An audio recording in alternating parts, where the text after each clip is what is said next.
Thank you for attending the Bay Area Chamber's 24th Annual State of the Community Luncheon. My name is Paul Wiese, CEO of Superior Insurance Group and the 2024 Chair of the Board of Directors. Before we begin, I would like to ask everyone to stand and join me in the Pledge of Allegiance. I pledge allegiance to the flag of the United States of America and to the republic for which it stands, one nation, under God, indivisible, with liberty and justice for all. Thank you. The State of Community Luncheon was created to model after the State of the Union and the State of the State Address. The purpose is to provide insight into the status of Bay County and its communities. Each of our speakers will have 12 minutes to present, followed by a question and answer session. Again, we did this last year just to remind everyone, please write any questions you would like to ask on index cards located in the center of each table and state who the question is for. Obviously, it can be for both as well. When you are ready to submit your answers, raise your hand and a chamber team member will collect the cards throughout the program. Now I'd like to thank our sponsors. Their logos will be scrolling on the screens to my left and right. Today's speaker sponsor is Bangor Township Schools. The event sponsors is Bay Area Community Foundation, the Bay City Public Schools, Bay County Medical Care Facility, Blue Cross Blue Shield of Michigan, Delta College, Enbridge Energy, Falcon Asphalt Repair Equipment, Genesee Health Plan, Isabella Bank, Turner Technical Services. Our legacy leaders are First State Bank, Blue Cross Blue Shield of Michigan, BT Technologies, Consumer Energy, Dow Credit Union, Huntington Bank, Independent Bank, McLaren Bay Region, Michigan Sugar Company, and Thumb Bank and Trust. Our premier partners, Dow, Financial Edge Credit Union, Go Great Lakes Bay, Harbor Light Photography, Spence Brothers, and Three Rivers Corporation. Community advocates are Great Lakes Bay Michigan Works, Saginaw Valley State University, Visionary Supporters, AT&T, Bay City Bridge Partners, Covenant Healthcare, Doubletree by Hilton Bay City Riverfront, Great Lakes Federal Credit Union, Hidalgo Entertainment, Isabella Bank, Multcliff Cliff Inc., My Michigan Health, the State Bank, and Wildfire Credit Union. Let's give them a warm round of applause.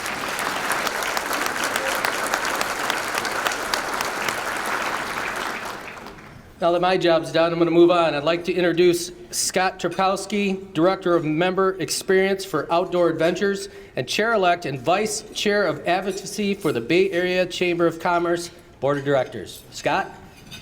Thank you, Paul. Thank you, Paul, for that warm welcome. Before we move into our presentations today, I would like to recognize all of our elected officials. Could you please stand and be recognized?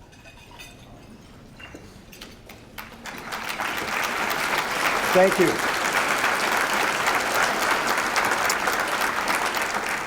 So before we begin, I'm going to give a quick outline of our presentation today. The order of our presenters will be Jim Barsha, Dana Muscat, then Glenn Rowley. Each one will be introduced individually to come to the stage and to give their presentations. When Jim and Dana are finished, they will take their seats back in the audience. After Glenn's presentation, Jim and Dana will join Glenn back on stage for a question and answer session. As Paul mentioned before, if you have questions that you would like to ask, please write them on index cards located on your tables, and we will have representatives walk around and pick those up. When done, raise your hand and a chamber member will come through also. Now, I'd like to introduce Bay County Executive Jim Barsha. Jim, a little bit about Jim. He was born in Bay City and is a lifelong resident of Bay County. He attended Bay City Central High School and then graduated from Saginaw Valley State University in 1974 with a degree in public administration. Jim has served 3 terms as state representative for Bay County, 5 terms in the Michigan Senate, 5 terms in U.S. Congress for the 5th Congressional District, and in November 2016 was elected as Bay County Executive. Jim participates in numerous civic organizations throughout the community. He was elected to the County Executives of America's Board of Directors in 2017 and was appointed to their National Task Force on Opiate Abuse. Mr. Barsha has an ambitious agenda to help advance our region economically and to improve government services to Bay County residents. Please welcome Mr. Jim Barsha. Thank you. Thank you, Scott, for the introduction, and thank you, Megan, for inviting me to speak again this year. I always appreciate the opportunity to highlight our accomplishments and various projects of importance to our chamber membership. The state of the county is strong. We have a balanced budget. Our county departments continue to provide day-to-day required services and remain highly accessible to the public. The state of the county is also energized. And I use this term because several large-scale planning projects have seen significant movement and action. First, Bay County has acquired the former Art Van building on Wilder Road and will transform 45,000 square feet of existing space into a state-of-the-art health services center to provide collaborative care, improve health outcomes, and enhance the quality of life for those in need. This concept was designed, and especially with our outstanding Health Services Director, Joel Strauss, to deliver comprehensive, high-quality health and social services to the underserved population at a single location. Having a one-stop shop will eliminate barriers that currently exist in accessing services. Bids for the design and construction of this space will be released soon. This project refurbishes a good quality existing building in a high traffic, easy to access area within a budget of $11 million. To make this project a reality, Bay County allocated nearly half of our federal ARPA funds, $9 million, and Congressman Kildee graciously secured $2 million in federal community project funding. This cooperative funding was announced by Congressman Kildee and myself on January 22nd at a press event inside the new Bay County Health Services Center. Thank you again, Congressman Kildee, and congratulations on your upcoming retirement from Congress. I'm also excited to announce that the design and construction phases of the new Bay County Animal Services and Adoption Center are officially underway. Vastly improving the lives and adoption rates of the animals in our care continues to be an important mission. However, this department is responsible for more than housing adoptable pets. It also performs essential work that ensures public safety for both people and animals. Our officers enforce the animal control ordinance and work with local and state law enforcement agencies to protect the public from dangerous animals and communicable diseases. Bay County has contracted with Spence Brothers and are working with William A. Kibbe and Associates. These two firms have extensive experience in creating animal care centers that fit the needs and health requirements of the animals. A ceremonial groundbreaking is set for late spring at the Bay County Fairgrounds. We also recognize that population growth must be a top priority, and we are investing in innovative measures to achieve that goal. Growing Bay County's populations and supporting the initiatives that attract and retain residents is a continuing goal and objective for my administration. Governor Whitmer's Growing Michigan Together Council has released recommendations to improve the crisis of population decline statewide. These recommendations include becoming an innovation hub, a lifelong learning opportunities, regional transit systems, revitalized housing stock, and more. We will continue to promote similar objectives on a local level to grow our population, not only here, but throughout the Great Lakes Bay region. Last year, we highlighted our flagship investment in Hay Bay City, the attraction and retention portal you all know and love, which is under the skillful guidance of Phil Ike and Sarah Parker. This year, there are also many additional and exciting projects underway that will help to stabilize our population. As all of you know, continued investment is essential to retain our skilled workforce and to attract new residents to our community. Two hotspots for growth currently are the Monitor and Bay City downtown development districts. After the success of SK Siltron CSS, the Monitor DDA is acquiring 200 additional acres of land to expand the DDA for businesses that want to locate next to the SK complex. Creating 200 acres of site-ready land will draw these innovative companies to our community.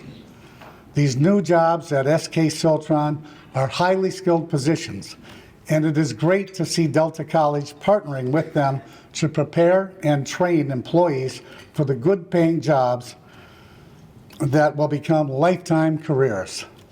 We have been an active partner with Monitor Township and the Monitor DDA to both extend the existing DDA as well as supporting its expansion. The continued growth of the Bay City DDA in the Uptown Development District and most recently in the Midland Street District are fantastic examples of our upward trajectory. Additionally, we have established our own county-wide brownfield redevelopment authority last year to encourage the reuse of contaminated properties. The brand new authority has already been awarded over $300,000 to rehabilitate the northwest corner of Euclid and Salzburg Avenues for construction of a new Tim Hortons. This project will create additional tax revenue and jobs from a formerly vacant and blighted property. We look forward to partnering with real estate developers and property owners in the future to clean up contaminated parcels and create new opportunities for business growth. Saginaw Valley State University is constructing the first off-campus multi-million-dollar investment in a 10,000 square foot brick and mortar building for the Saginaw Bay Environmental Research Institute. This facility will be located in Bangor Township near the mouth of the Saginaw River, and the important work done there will improve public health and enhance the ecological understanding of the Saginaw Bay watershed. This facility will be used by SVSU students and faculty, area K-12 schools, and environmental research partners. The collective research capabilities and academic expertise will also help protect our precious Saginaw Bay sport fishing industry, which generates $33 million annually to our local economy.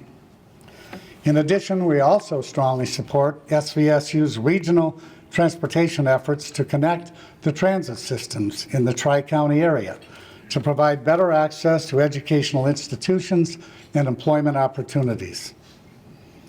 As you may be aware, under Bay County's unified form of county government, we have a unique landscape where I, as the executive, manage the diverse administrative operations of county government, including the oversight of 13 departments.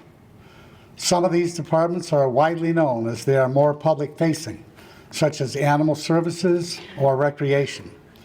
Some are strictly administrative, and several of the departments provide daily essential services, such as 911 Central Dispatch, the Department on Aging, which provides home-delivered and congregate meals daily, as well as home chore services for physically challenged seniors. The Department of Veterans Affairs also provides emergency relief to indigent veterans and assistance to veterans in obtaining their rightful benefits. Additionally, I am privileged to work closely with the other countywide elected officials in the delivery of services to our residents. With the federal government signaling the closure of the Essexville Coast Guard Station, our sheriff, Troy Cunningham, may be required to take on additional life-saving responsibilities in search and rescue operations on the Saginaw River and Bay. His Marine Patrol will be well equipped to do so with 2 new Marine Patrol boats, and we are awaiting the arrival of the airboat. This new search and rescue vehicle that can traverse over land and water has extensive sonar technology to locate drowning victims as well as submerged vehicles. Our county clerk, Kathleen Zanotti, has also made significant progress in ensuring our citizens have increased access to the voting booth. In the last general election, voters approved the constitutional amendment allowing early voting access for all state and federal elections, the first being the presidential primary later this month. To comply with this new requirement, Clerk Zanotti has diligently worked with all 18 local municipalities to provide a consolidated early voting site at the Bay County Community Center. At this centrally located site, registered voters will have the opportunity to vote early and in person for 9 consecutive days prior to all state and federal elections. Katie championed this intergovernmental collaboration, resulting in significant cost savings to our local municipalities, increasing efficiency and assisting the city and township clerks in this challenging undertaking. To be clear, absentee voting and day of in-person voting will still be available to all. We look forward to welcoming the registered voters from across the county to the community center to exercise their right to vote early. Thank you for allowing me to share some of Bay County's progress with you, and I look forward to your questions. Thank you very much.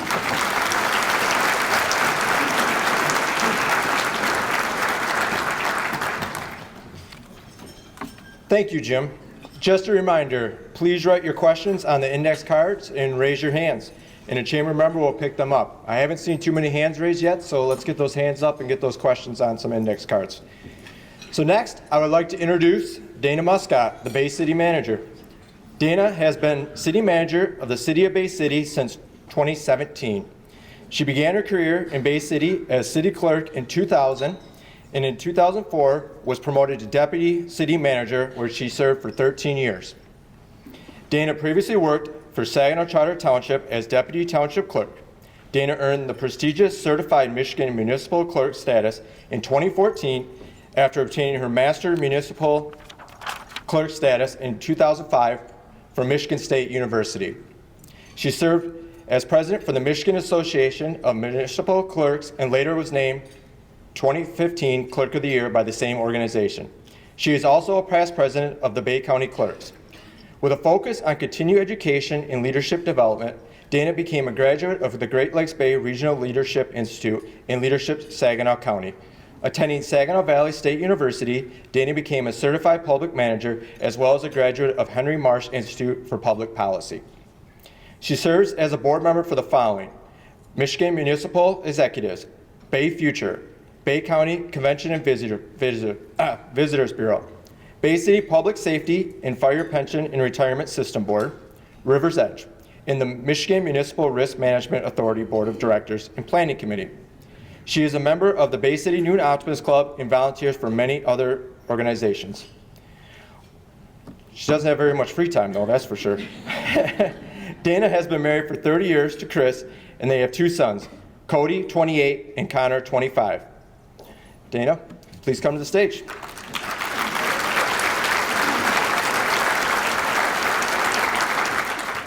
Okay, good afternoon. It's an honor to be with you today for our annual State of the City address alongside County Executive Jim Barsha and Township Supervisor Glenn Rowley. We have kept our communication lines open with each other for the well-being of our entire county and to be more effective with our decisions and priorities. I want to personally thank both of these gentlemen for being a public servant and having a meaningful impact on our community. I'd like to express my appreciation to the Bay Area Chamber of Commerce Board of Directors and Megan Seaman, President and CEO. We are grateful for the strong partnership we have formed and look forward to collaborating to foster economic growth and community development. I'd also like to take a moment to recognize our city commissioners. In attendance today, we have Sergeant at Arms Ed Clements and Commissioners Chris Gerard and Shelley Niedzvetsky. The collaborative efforts and decisions that they make are instrumental in effective governments and our city's progress going forward. Their dedication to our community is to be commended. And to the members of my city family, I have so much gratitude for each and every one of you, as your dedication, hard work, and commitment is a driving force behind our community being successful. It's important to hear praise of a job well done, so I want to thank you for your exceptional service to our residents, businesses, and visitors. I am so thankful every day that you love our city as much as I do. So what are we here for today? We're here to reflect on our progress and to take a sneak peek forward of what's coming next. Let's start with Hay-Bay City. We're so proud of the progress that this initiative has made regarding jobs, community, personal stories, podcasts, and general information for not only Bay City, but for Bay County. Hay-Bay City, under the leadership of Megan Saman, consisted of the very talented team of Phil Ike, Director of Marketing and Placemaking, and Sarah Parker, Director of Workforce Development. This past year, they have promoted placemaking efforts in our city, such as City of Mural Art Festival, Chalk Walk, Winona Park Murals, Gillies Bistro Mural, and Feet on the Street. Workforce events that took place were the State of Education, Employer Education, mock job interviews, Mad City Money, and Family Engagement Night. In 2023, 88 employers signed up on the platform with 430 jobs posted. There were 86,000 job page views, resulting in 40 jobs filled. They have an outstanding social media following with 16,356 daily views and 5.1 million total views. Since we have so many passionate and driven people in this room, I encourage each and every one of you to get involved with this community platform to share ideas on how to retain and attract talent, or share a personal story on how great our community is. Our economic development staff were busy, and with that, we saw significant investment in economic growth in Bay City.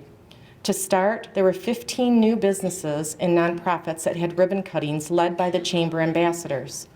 We had a total of $46.3 million of capital investment this past year. North Peak's $4.8 million project is still underway, and this project includes the rehabilitation of a functionally obsolete commercial building located on Water Street. The redevelopment consists of 2 interconnected mixed-use buildings that will become 2 different restaurants and 3 apartments. Rehabilitation is expected to be completed this summer. H2O's invested $2 million to rehabilitate a functionally obsolete commercial building located on Midland Street. The rehabilitation included remodeling the property into a full-service riverfront restaurant and bar. Mersen announced a significant expansion of their Bay City location over the next 4 to 5 years in the estimated amount of $75 million to expand by acquiring land, construction of a warehouse and manufacturing buildings, and purchase of needed manufacturing machines. We also saw other investments in our city, such as $20 million for the continuation of Uptown, $1 million for construction of a 10,000 square foot building for Bay Carbon to accommodate increased demand, and Goujon Brothers invested over $600,000 to demolish their existing office and other buildings to modernize operations and make infrastructure improvements. 2 exciting capital investments took place on the west side in the Midland Street area. The former Arlington Hotel will see an investment of $1.5 million for interior renovation to keep the first floor bar and conversion of the second and third floors into 10 to 12 2-bedroom, 1-bath apartments. The former Sage Lumber Mill, which was the largest mill in the 1800s, is the new home of the Liberty Harbor Event Center. Most of you would know this building as the old Hereford and Hops or Lumber Barons. Renovations are currently taking place to open a nightclub, brew pub, banquet center, and a cigar bar. The city was also awarded a $1 million brownfield revolving loan grant from the U.S. EPA to offer loans to developers to fund environmental cleanups on development projects. The funds were from President Biden's Investing in America agenda, and Bay City was one of the 7 communities in Michigan that were awarded funds. Something that goes hand in hand with economic development is our infrastructure. This past year, Commissioner Girard formed an infrastructure committee consisting of 4 commissioners and city staff. The committee will consider all available funding proposals and make recommendations to the City Commission regarding new and existing infrastructure investment opportunities. The goal of this committee is to prioritize funding sources for the development of the community and public works to improve public life. My favorite part of this initiative is the impact it'll have on our local neighborhoods, including the establishment of new bike paths and walking trails. Building permits were strong with construction value for 2023. Are you guys ready for this? $24 million. With that being said, Bay City is one of the most affordable housing markets in the country. ranking third. Yay! So we rank third most affordable small housing market according to the report released in November by the National Association of Home Builders. Rising mortgage rates, elevated construction costs, and limited existing inventory helped push housing affordability in 2023 to its lowest level in more than a decade across the nation. Meanwhile, market conditions are one of the least challenging here in Bay County and far exceeded the national statistics for 2023. With that being said, we want to make sure that our neighborhoods are clean, safe, and inclusive. Our nuisance division opened 3,344 cases and closed 93% of them for compliance. They also conducted 8,627 inspections with 313 notice of violation tickets that were issued. Less than 3% of the total city cases were scheduled for court due to noncompliance. In addition to working on rental registrations and vacant building registrations, staff conducted many community outreach projects. We had 2 large neighborhood cleanups that involved multiple city staff members and volunteers from Valley Lutheran High School, Habitat for Humanity, the Bay County Clerk and Treasurer, AT&T, and United Way of Bay County. Many local restaurants also donated breakfast and lunch for our volunteers. We were able to remove structures that were in disrepair, large amounts of debris from the properties, debris and gutters, and cleaned up overgrown landscaping on vacant lots. Community Development started the Emergency Housing Rehabilitation Program back up in January of 2023, utilizing Community Development Block Grant funds. To date, we have assisted 13 low to moderate income homeowners with emergency repairs such as furnaces, water and sewer line replacements, and roof repairs. CDBG funds were also instrumental in replacing 2,700 linear feet of sidewalks and 161 ADA corner ramps, replacement of lead water lines, new playground equipment, road reconstruction, and provided assistance to Good Samaritan Rescue Mission. Bay City Electric Light and Power participated in the Michigan Green Communities Challenge, and they were awarded the bronze designation. This designation signifies Bay City was recognized for environmental leadership by the statewide Michigan Green Communities Program for our accomplishments in recycling, community engagement, renewable energy, and energy efficiency. They also earned national recognition from the American Public Power Association by being awarded Diamond designation as the reliable public power provider, receiving the highest designation possible, scoring 99.5 out of 100. Our Department of Public Safety had some notable highlights this past year. Safety is and always will be a top priority in this city. The law enforcement side saw 24,740 911 calls for service, while the fire operations saw 765. The department hosted its 3rd Fire Academy for newly hired police officers and other area fire departments. This academy has developed into one of the best in the state. Battalion Chief Randy Case has trained a total of 30 people in our fire academy from Hampton Township, Bangor Township, Garfield Township, and Auburn Williams, in addition to our own. 2023 was the 2nd year of the public safety officers' involvement with the quick response team. This involves officers from the department teaming up with peer coaches and family recovery coaches to go out to members of our community that are struggling with drug addiction. This past year, the team visited 97 homes, gave out 45 treatment brochures, provided food for 3 families, and took 2 people to treatment facilities. Through these efforts, 7 people accepted coaching to assist them with their day-to-day struggles with drug addiction. We've also added drones into service, which will aid in monitoring, search and rescue, and disaster assessment. Of course, I can't come up here and not mention K-9 Loki. He's completed his 3rd year of service to the city. This past year, Loki found narcotics on 12 different occasions, had 6 successful tracks where suspects were found, and had a total of 15 deployments for outside agencies. Of course, kudos also go out to his handler and partner, Paul Cairns, for his hard work and dedication on training with Loki. Looking forward to this year, I want to highlight something pretty cool coming to Bay City. The Saginaw River and the Saginaw Bay continue to offer world-class fishing opportunities to our residents and our visitors. Bay City hosted 2 major fishing tournaments in 2023 with an economic impact of nearly $1 million in economic output. Under the leadership of Commissioner Ed Clements, a new fishing committee was formed, which includes community members, city commissioners, city staff, Chamber of Commerce, and the Bay County Convention and Visitors Bureau.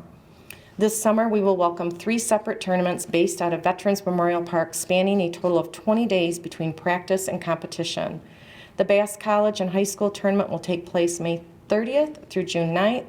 The Hobie Kayak Bass Series will take place August 9th through 11th, and the National Professional Fishing League will be August 22nd through the 31st.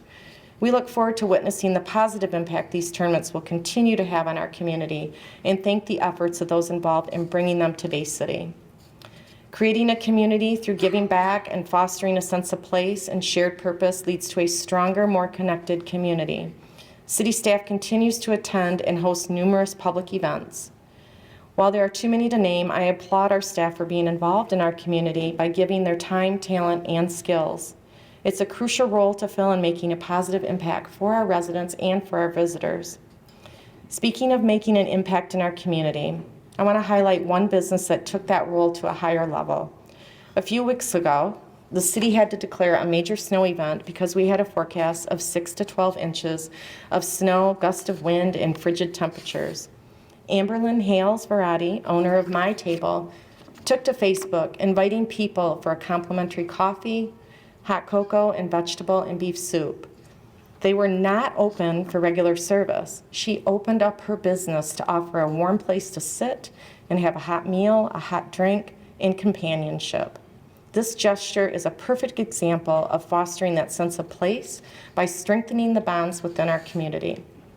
In closing, I encourage all of you to get involved, whether it be through civic engagement, community projects, or business investments.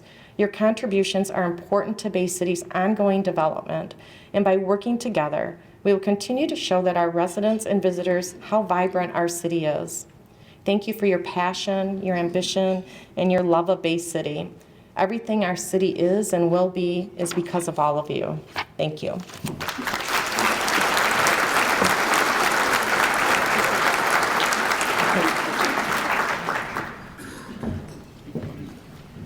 Thank you, Dana. So it's great a job that Jim does with Bay County. This year, the Chamber thought there was an opportunity for another speaker that has been elected in our community. Therefore, last but certainly not least, I'd like to introduce Glenn Rowley, Bangor Township Supervisor and Michigan Township Association's District 13 Director for Bay, Gladwin, and Midland counties to update us on the state of the townships. Glenn is the supervisor for the Charter Township of Bangor, more commonly known as the beautiful Bangor Township. A political newcomer in 2016, he traversed from the position he previously held as membership director for the Bay Area Chamber of Commerce. Prior to that, he spent 13 years in the insurance industry. Glenn is a lifelong resident of Bay City and completed his education in the Bangor Township School System, Delta College, Central Michigan University, and Saginaw Valley State University. He recently achieved the designation of Certified Public Manager through SVSU. He also has just been selected to the 2014 cohort class at the SVSU Henry Marsh Institute for Public Policy.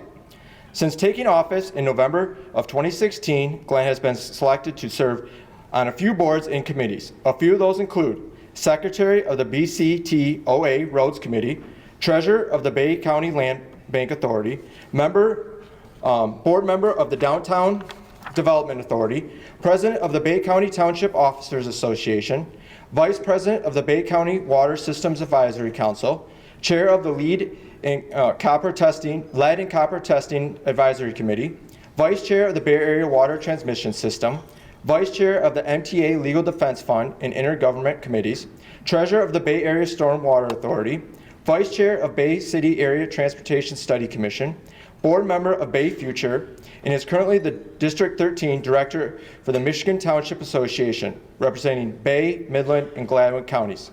Giving Dana a run for her money here. In his spare time, which was very little, Glenn enjoys working with service and volunteer organizations, spending time with his family, boating, golfing, completing projects around the house, and being a spectator at his children's many activities. Welcome Glenn Riley to the stage.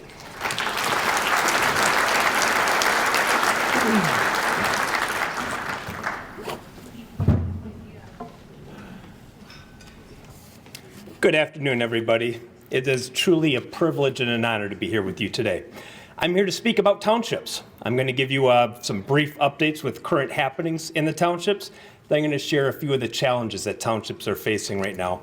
First off, a little factoid about townships. Townships were created so local residents can have a voice in and influence in what happens in their communities. In Michigan, there is 1,240 townships, representing 52% of the population and 96% of the landmass. Here in Bay County, we have 14 townships, representing 62% of the population and 97% of the landmass. One of the most fabulous amenities in our area we have is our recreational opportunities. We all came together and we worked to update our county's recreational master plan. A few of the highlights from that include the updating of Scythe Park in Monitor Township. That Riverside Park is now going to feature a university-accessible canoe and kayak launch. Bangor Township will have one of its own along the Saginaw River at the Independence Boat Launch, but this park is also going to feature a new pavilion that will allow shelter and safe harbor for our recreational boating and fishing friends. Hampton Township has two major projects happening. One at the Pondside Park that will have universally accessible playground equipment and walking trails, while Finn Road Campground will have a new public access playground and a canoe and a kayak launch. The City of Essexville will begin work at Smith Park with a new walking path, benches, a clearing and replanting of desired vegetation along the 100-year floodplain area.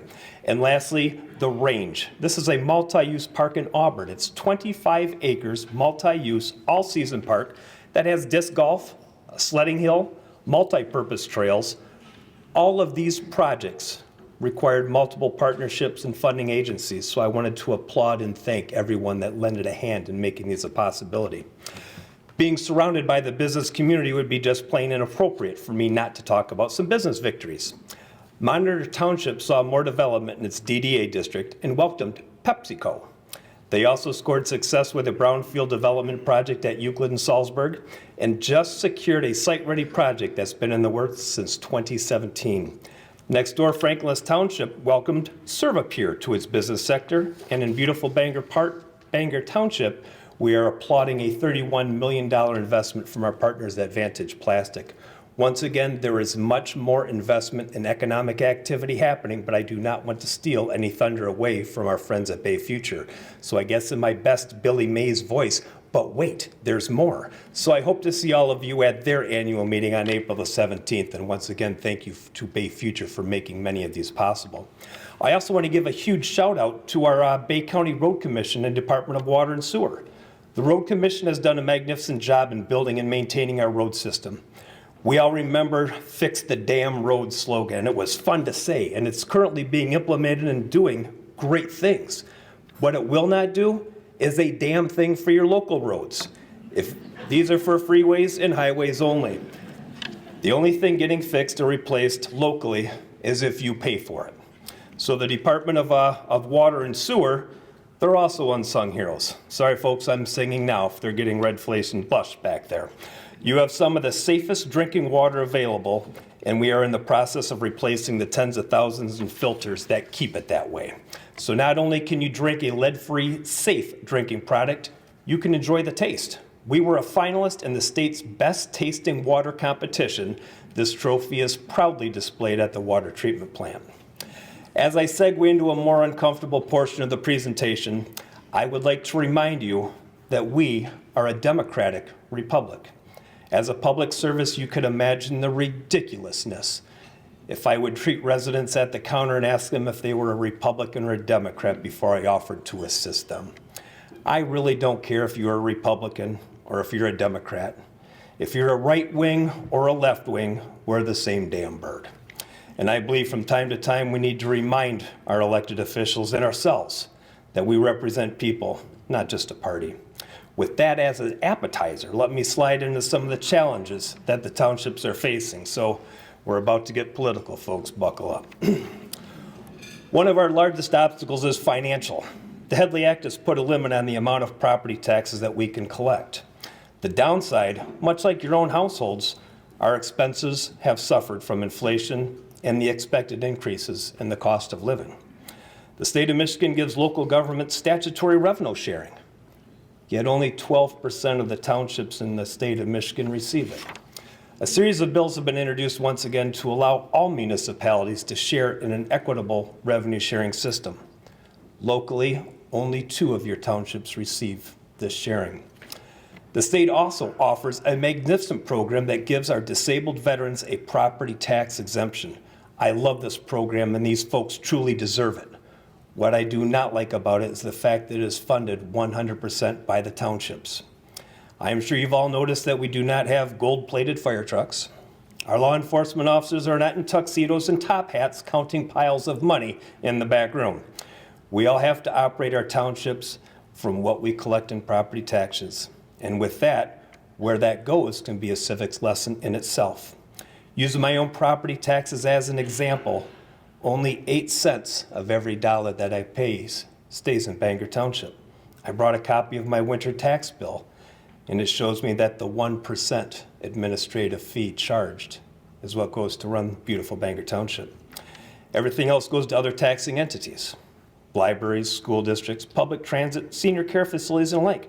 These are all things that are very, very important and voter approved, but not running your township, like providing the things that you'd expect, like roads, clean drinking water, public safety and emergency services. There have been many bills introduced to reimburse local municipalities the disabled veterans exemption, but none seem to have made it to a vote. Hopefully this year is the difference in that one. So before I continue my rant, I'm going to ask, is there any members in the audience that sit or sat on a planning commission or a zoning board of appeals? Can you guys please stand?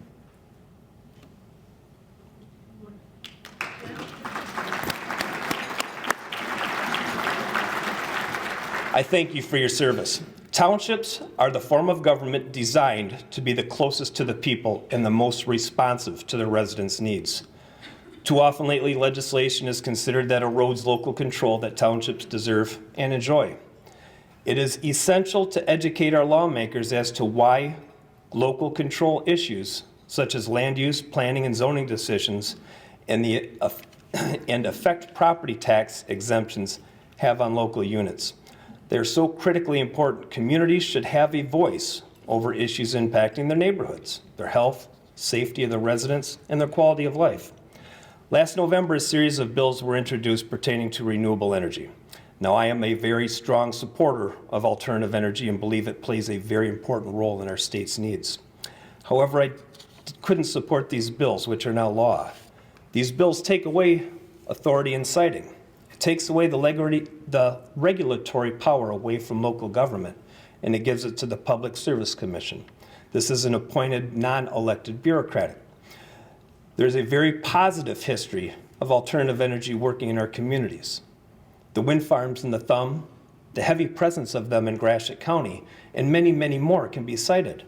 The big factor with those communities is the fact that they wanted them.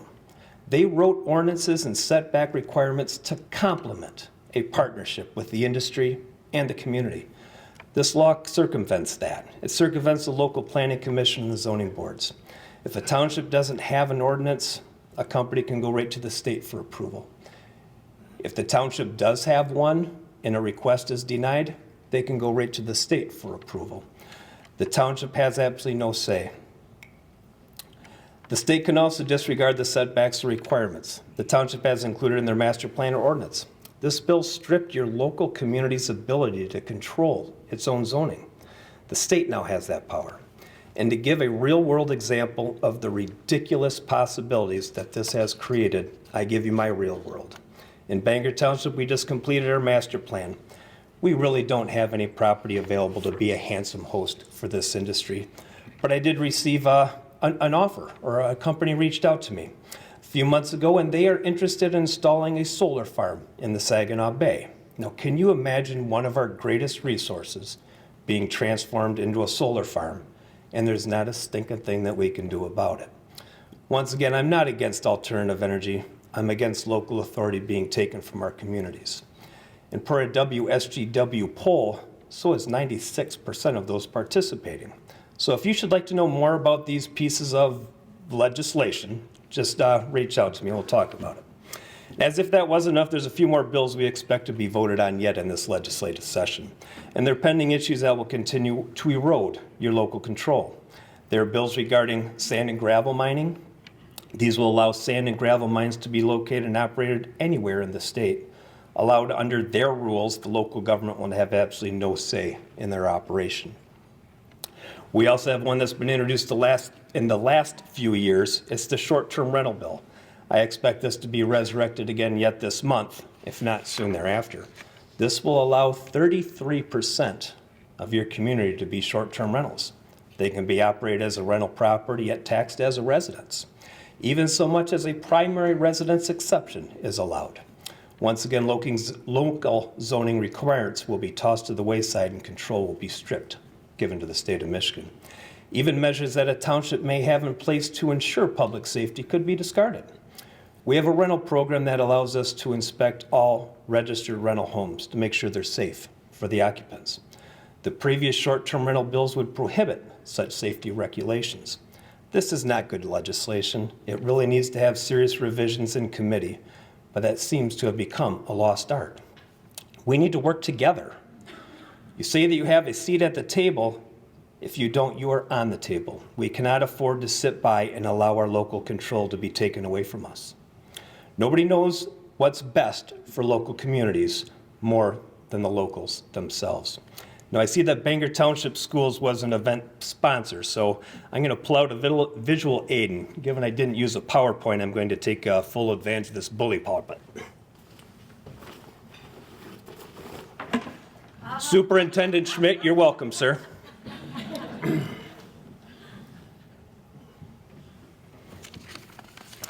A few weeks ago, I addressed a Capitol Conference in Lansing. It was in the height of the Lions playoff run. But with the Super Bowl in just a few days, it seemed appropriate that I dust it back off, and I'd like to close with a portion of that. We all remember the bad call against the Lions during the Dallas Cowboys game. It was a real turning point for us. We had an offensive lineman declare himself eligible for the play, yet somehow the referee did not acknowledge it. As a result, the game-winning touchdown was nullified, and the play was ruled a penalty for illegal reception. The Lions lost that game, but they didn't crumble and they didn't quit. It propelled them to win the next game and into a deep playoff run. For those of you who are not football savvy, declaring yourself eligible is alerting the officials to the fact that you are going to be playing in a position that will allow you to catch the ball, possibly even scoring the game-winning touchdown. Now, being a public official is not a game, and living in a community should not be a spectator sport. Now is your time to declare yourself eligible. Jobs are not the only thing that bring people to an area to live. They want vibrant communities. They do not want a cookie-cutter, one-size-fits-all community. They want somewhere that fits them and their comfort levels. They want a town where it can be more than just an address. They want to have a home where they can live, work, and play. This is your time to help create that. Go to your supervisor, go to your city manager, and declare yourself eligible. Attend a planning commission meeting and declare yourself eligible. Have a say in a zoning board of appeals meeting and make yourself eligible. Call your senator or state representative and remind them who they work for and let your feelings be known. Declare yourself eligible. Move the ball forward and create the change that you would like to see happen. Please declare yourself eligible. I thank you all.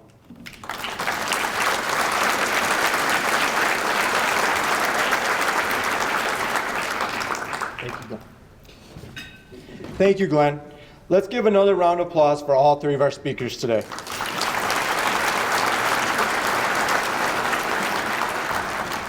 With that being said, I would like to welcome all three of our speakers back up to the stage for some questions.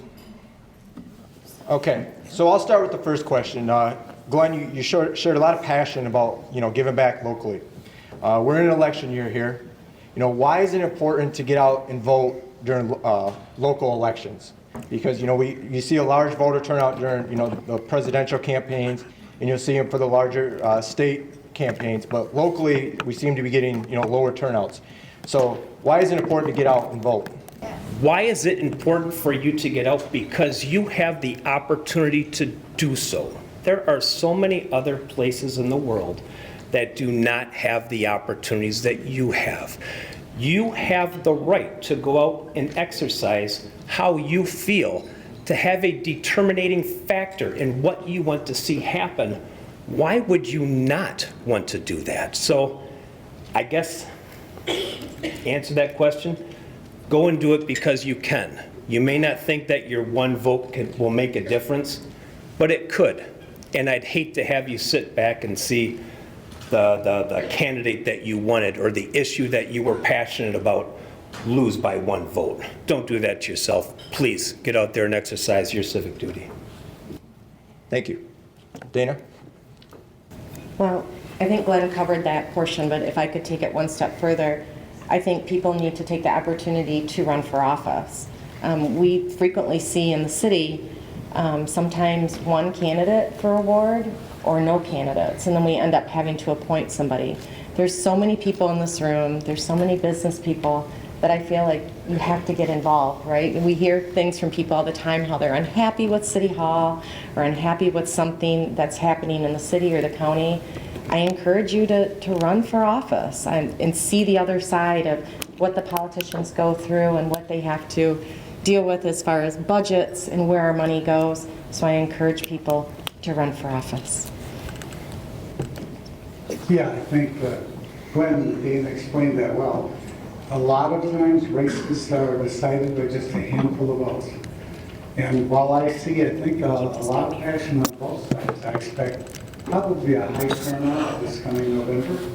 But we do have a primary, February 27th, as I mentioned, which will be held across the state there for the presidential race.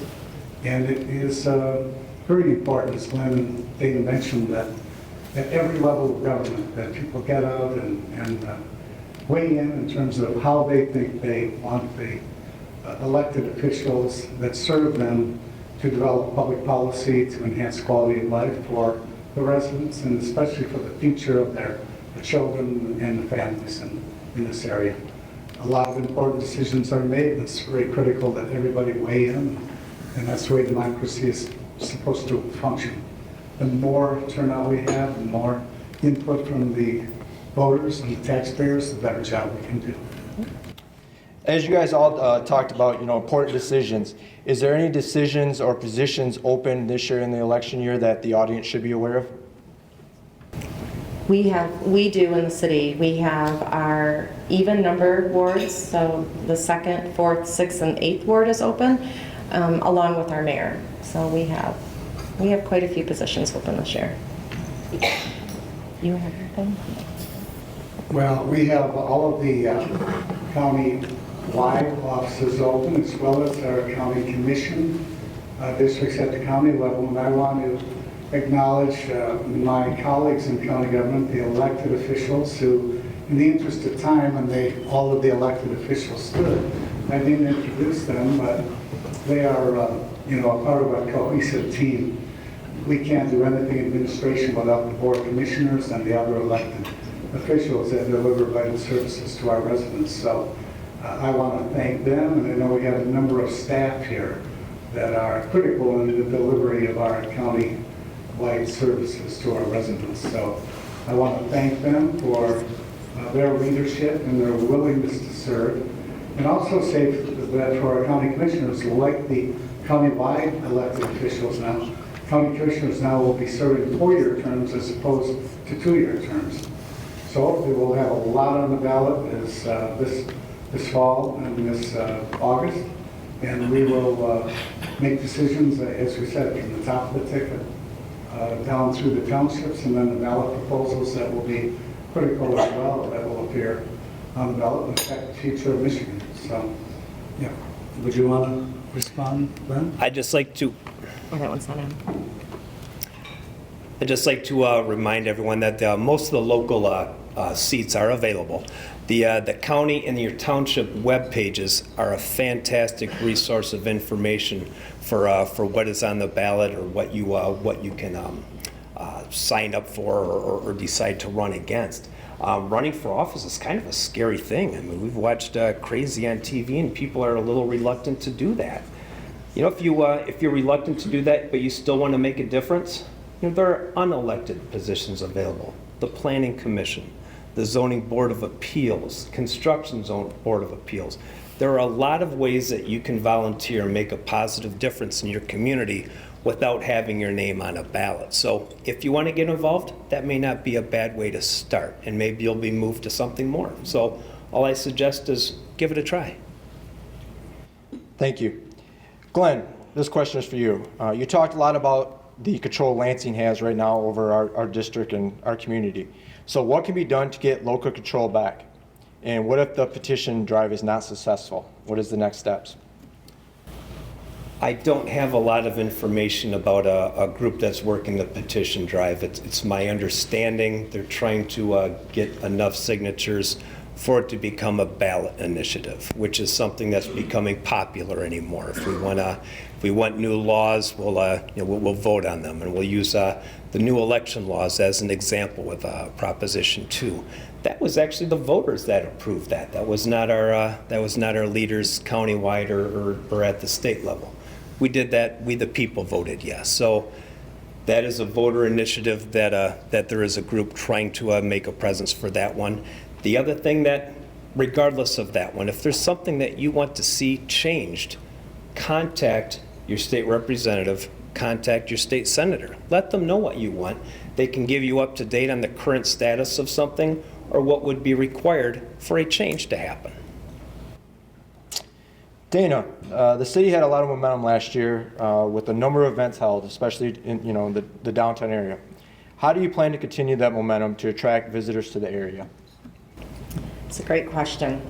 We have some really great groups here in Bay City that want to continue that momentum for this summer. We already have a number of events that have filed for their special event permits, and we have the Downtown Management Board and DDA that are taking over some of the concerts and some of the events that we're going to do in the park. So we're going to keep that momentum going.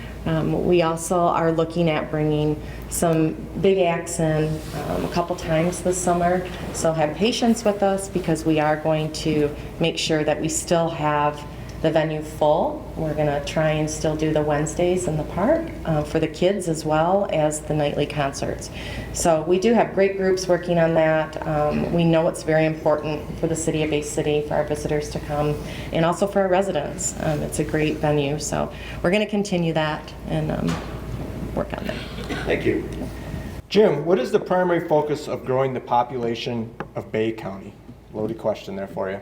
Yeah, could you repeat? Yeah, what is the primary focus of growing the population of Bay County? Well, of course, creating substantial employment opportunities where our younger people and middle income, every really age group, can afford to purchase a home, to begin a family, to help sustain our population. As we know, it's not been a secret that over the last few decades, we've seen our younger generation be attracted to Oakland County or Kent County, Macomb County, or even out of state in many cases. And I know recently, last year I visited Chicago, and it was amazing how many people, young people that I met from the UP, from Saginaw. They didn't meet me from Bay County, however. Young people have gravitated to larger urban areas where more cultural, recreational opportunities exist. And so that's why it's so important, this sense of place, that we continue to work to improve the opportunities that our people have here.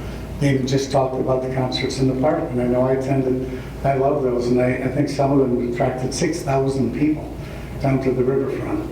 And we've had opportunities to meet people who have come from out of state to Bay City. So working together, we can make Bay City and Bay County more attractive place to live, to hopefully have a career and put roots down. One of the things that, and it's not just Bay County that has experienced this, it's a statewide decline.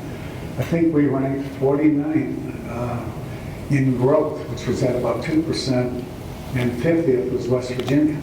So the governor has helped, and I see Ken Horn out in the audience. He's working with Matt Fallon and the Great Lakes Bay Regional Alliance to grow our population, working with local officials. And I think that is so critical. And of course, Megan, here at the Chamber, you talk about it all the time, Megan. It's a passion for you.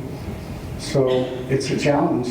SK, Siltron, SCSS, companies like that can employ hundreds of people with good pay, good benefits, and really career opportunities that will last a lifetime is what we need to attract and retain our population for the future. So I could probably go on. There are a lot of things we have, to talk about. We have 4 seasons in Michigan. We have ample water, hunting, fishing, recreational opportunities. Just a lot to offer residents, but we have to ramp up our efforts to make sure that we continue to do everything we can to expand and retain our population. One concerning wire service article that I saw recently, I don't know how many of you might have noticed it. Michigan State University did an extensive survey of young people, men and women in Michigan of child rearing age. And 1 out of 4 said they intended not to have children. So one of the other issues too is, when I was growing up, was normal for a family to have 4 or 5 children, or 4. Well, I have 3 siblings, but now today sometimes it's 1 or 2, and with some young families it may be none. So it is a challenge not only for Bay County, for Michigan, but for our country to grow our population. And globally, if you look at Japan, they're facing a worker shortage over there because a lot of young people are not starting families and having children. So something that we have to stay focused on and do all we can to try to reverse that trend. Thank you. So ARPA funding has been a great infusion of dollars for our community. What projects are you most proud of? Dana, if you'd like to start. Sure. To start, I just want to say the way that we did our ARPA dollars in Bay City, our commissioners took it really serious. We had $31 million that was given to the city, and they held many public meetings. They listened to so many of their constituents, and along with city staff, they put together a plan. And probably there's a couple things that I'm proud of. We were able to help a lot of nonprofits with things that they needed coming out of COVID. And I can give an example of the Y. We helped with their kitchen remodel. And I can tell you during COVID, when I would go into the office, I could see the line of families that were lining up to get food from the Y, and they were doing that without this kitchen. So it was very humbling to be able to help them, to help the kids in our community. We did lead lines, but we also did a home assistance program. I think it was $1 million that we put into that program, that we were able to help our residents with their mortgage payments and with their rent payments and their utility payments. And it wasn't just Bay City utilities, it was consumers' energy if they had a gas bill. So I think helping humans with that money, that's what was intended for that money to be given to us to help our community. That was probably one of my best moments of that. Great. I'll just add, we also allocated a large share of our $20 million in our funding to the Bay Area Community Foundation to help through the Bay Area Community Foundation $1 million in grants to 501c3 organizations that serve people. In addition, $300,000 for helping to stay, actually more than that, for daycare, because we sometimes see a lot of women in the audience, and you know how expensive and how difficult sometimes it can be if you have a profession and a career and you have young children, to find and locate good quality daycare, and also the expense involved. And we didn't want to see a lot of our daycare centers go down, and so we helped in that regard.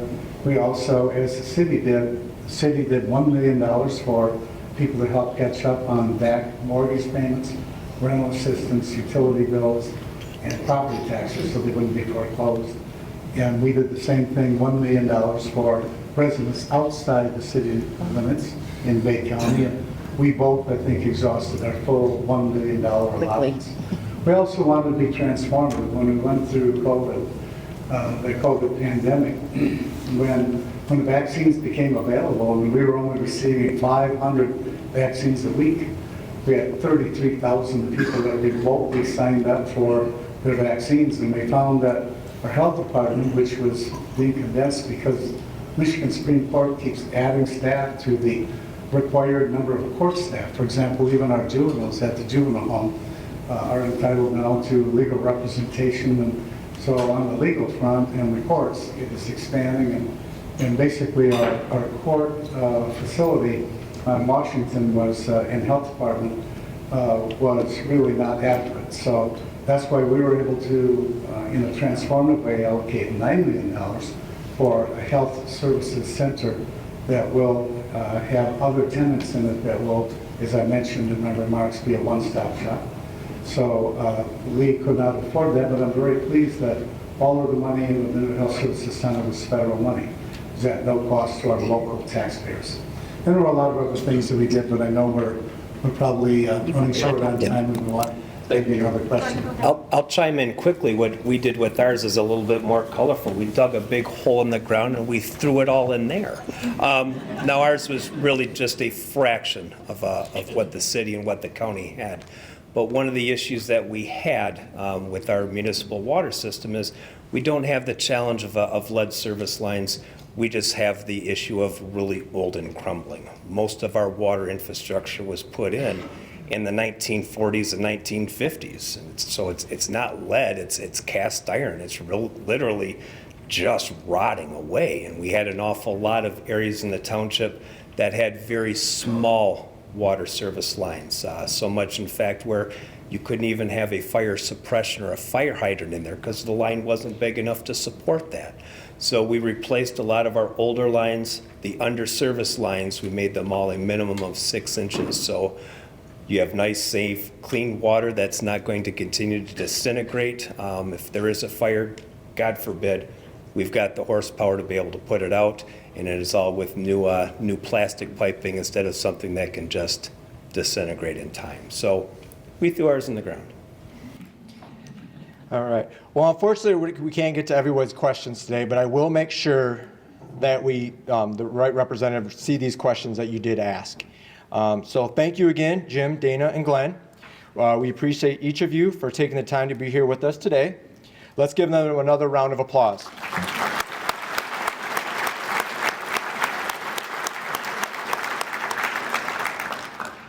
Now, I'd like to ask Megan Saman, President and CEO of Bay Area Chamber of Commerce, to come to the stage. Thank you, Megan.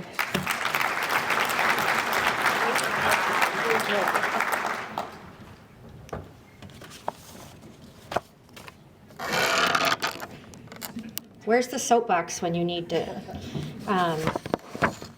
First and foremost, I want to say as we close this year's State of the Community event, I want to take a moment to express my sincere gratitude to each and every one of you for coming to hear from our amazing speakers. Our partnership with our townships, our city, and our county are incredibly important to the work we do at the Bay Area Chamber of Commerce, and we know how incredibly important it is for all of you in the work that you do in your organizations. So again, thank you for being here.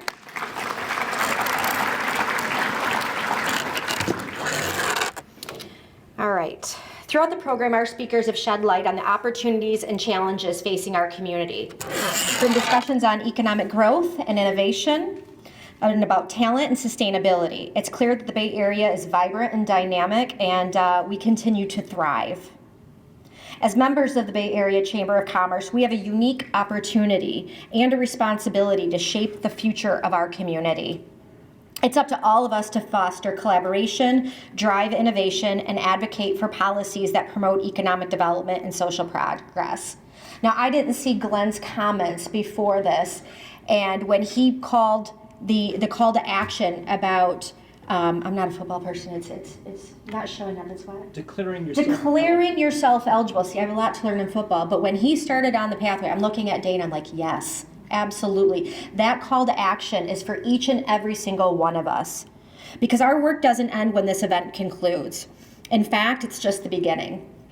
We must carry the spirit of today's discussions forward and translate our ideas into action.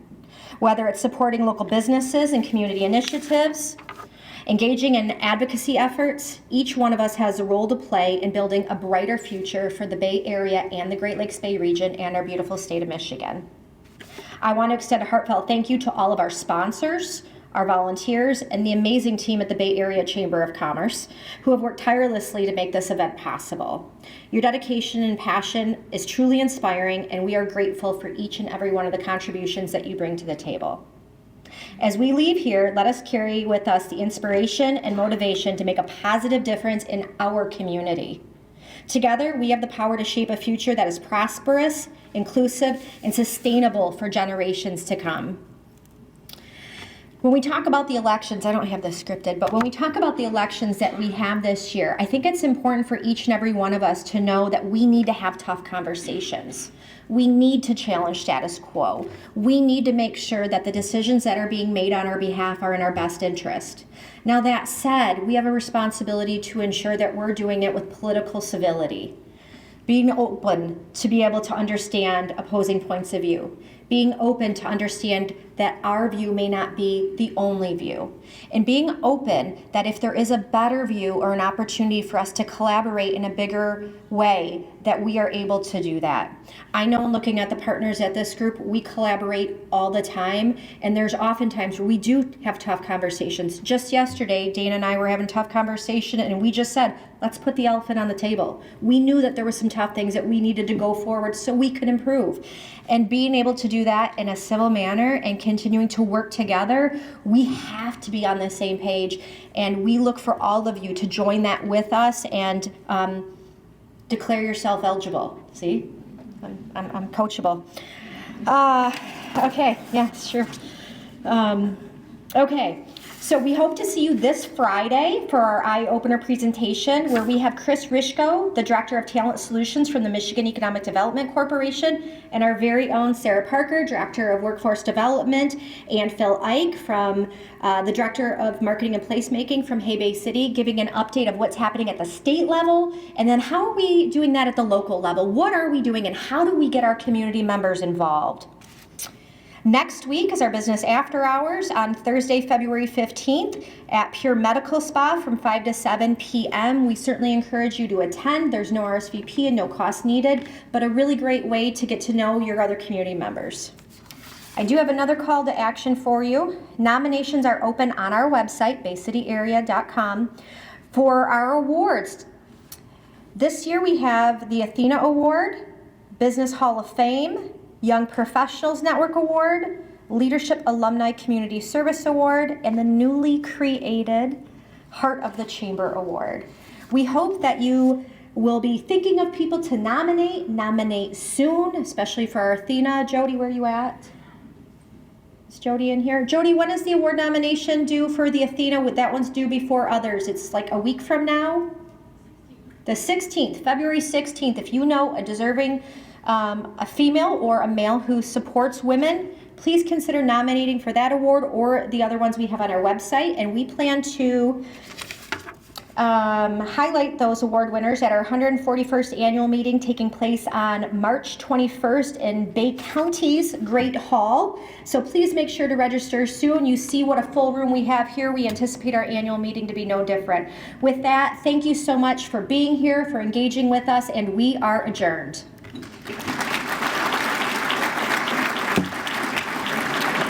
One